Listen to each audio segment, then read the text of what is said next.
કે તું આજે જાય તો જાય, પણ ખાલી બે વાત મારી માન, બે વચન આપો. હું તારી પાસે બે વાત માંગુ છું, આપીશ મને? કે છે કે માં, હું તારા ખોળે બાળક થઈને જન્મો, તને હું શું આપી શકીશ, તું માંગ.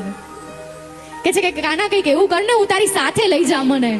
તું કહીશ તો હું મથુરાની દાસી થઈને રહીશ. કૃષ્ણ કહે છે કે માં, એ શક્ય નથી, તમે બીજું કંઈ પણ માંગો. તો કહે છે કે તું મને સાથે ના લઈ જા ને તો એ પણ હું સહન કરી લઈશ, પણ કાલે સવારે તું મથુરા જઈશ, તારી માં સાચી દેવકીને મળીશ, પણ ત્યાં જઈને એને ના કહેતો કે મેં તો તને ખાંડણીએ બાંધ્યો તો.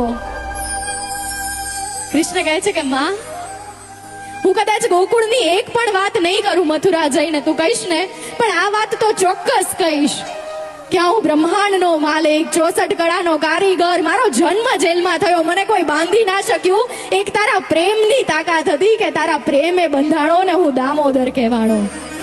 અને હું આખા જગને કહીશ કે મને બાંધવાની તાકાત એક મારી માં પાસે હતી. छोड़ धरा पर कोई नहीं, मेरी माँ के बराबर कोई नहीं.